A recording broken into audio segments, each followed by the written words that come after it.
নবীজি বললেন কুল্লু উম্মতি ইয়াদখুলুনাল জান্নাতা ইল্লা মান আবা। আমার উম্মত উম্মতিরা আমার যারা উম্মত উম্মতিরা আমার যারা উম্মত হবে আমার যারা উম্মত উম্মতি হবে তারা সকলেই জান্নাতে যাবে ইল্লা মান আবা, তবে আমাকে যেই ব্যক্তি অস্বীকার করলো। সাহাবায়ে কেরাম বললেন قالوا ومن أبى يا رسول الله صلى الله عليه وسلم وعلى رسول الله النبي وعلى پیغمبر محمد رسول الله صلى الله عليه وسلم কে আপনাকে অস্বীকার করলো? নবীজি বললেন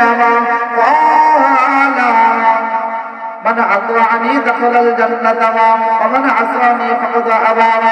আল্লাহ নবী আল্লাহর হাবিব বললেন যেই ব্যক্তি আমাকে স্বীকার করে নিল, যেই ব্যক্তি আমি রাসূলুল্লাহর আনুগত্য করল, যেই ব্যক্তি আমি রাসূলুল্লাহর পথ মেনে নিল, যেই ব্যক্তি আমি রাসূলুল্লাহর পদ্ধতি মেনে নিল, যেই ব্যক্তি আমি আল্লাহ তাআলা থেকে প্রেরিত কোরআনুল কারীম মেনে নিল, আমার সুন্নাত তরিকা মেনে নিল, দ্বীন ইসলামকে মেনে নিল, ওই ব্যক্তি হলো আমার উম্মত।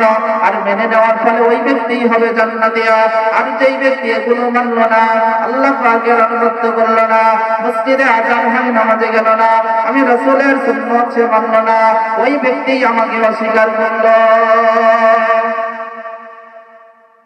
অপর একটা হাদিসের মধ্যে আসছে মান আতাআনি ফাকাদ আতা আল্লাহ ওয়া মান আসানি ফাকাদ আসাল্লাহ ওয়া মান ইয়াতি'ল আমিরা ফাকাদ আতাআনি ওয়া মান ইয়াসিল আমিরা ফাকাদ আসানি। নবীজি বললেন মান আতাআনি ফাকাদ আতা আল্লাহ, যেই ব্যক্তি আমি রাসূলের আনুগত্য করল, আমি রাসূলের পায়রাবি করলাম, আমি রাসূলের অনুসারী হয়ে গেলাম, রাসূলের ইতাআত করল, ওই ব্যক্তি খালি আমি রাসূলের আনুগত্য করল না, ওই ব্যক্তি যেন স্বয়ং আল্লাহর আনুগত্য করল। তাহলে রাসূলের আনুগত্য করাটা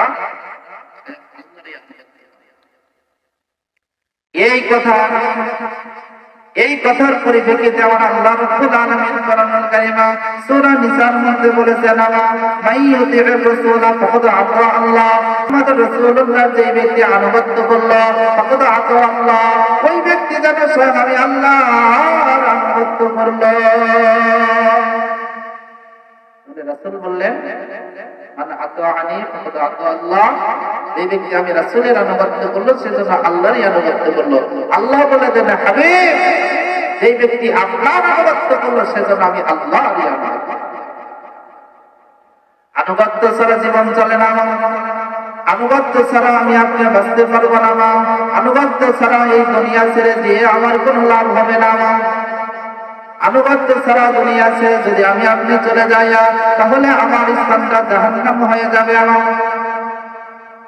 আমেরিকার দিকে তাকান, যুক্তরাষ্ট্রের দিকে তাকান, লস অ্যাঞ্জেলেসের দিকে তাকান, আল্লাহ পাক বলেছেন ইয়াউমা তারজুফুল আরদু ওয়াল জিবালু ওয়া কানাতিল জিবালু কাসীবাম মাহিলা। এই যে তোমরা ভূখণ্ড দেখো, এই যে জমিন দেখো, এই জমিনটা আর এই যে পাহাড়টা দেখো, কি পাহাড়ের পাথর, কি পাথরের পাহাড়, কি মাটির পাহাড়, কি পাথর সুরকির পাহাড়, তোমরা যা কিছু দেখতে পাও আর দেখতে পাও না, এইটাই কিন্তু একদিন ভূমিকম্প হবে, একদিন প্রকম্পিত হবে, এইটা একদিন কিন্তু শেষ হয়ে যাবে।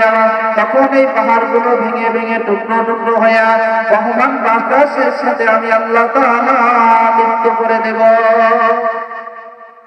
আজকে আমেরিকা থেকে খবরের মধ্যে দেখলাম 28,000 একর জমি পুড়ে ছারখার হয়ে গেছে, তাদের কাছে হাসরের ময়দান হয়ে গেছে। এখন কি উপায় হবে?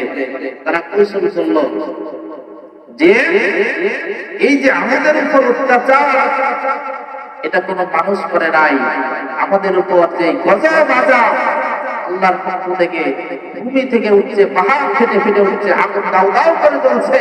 সুতরাং তোমরা এখন একটা জিনিস করো, সেটা হলো ফিলিস্তিন গাজার উপর থেকে যুদ্ধ বিরতির ঘোষণা করো।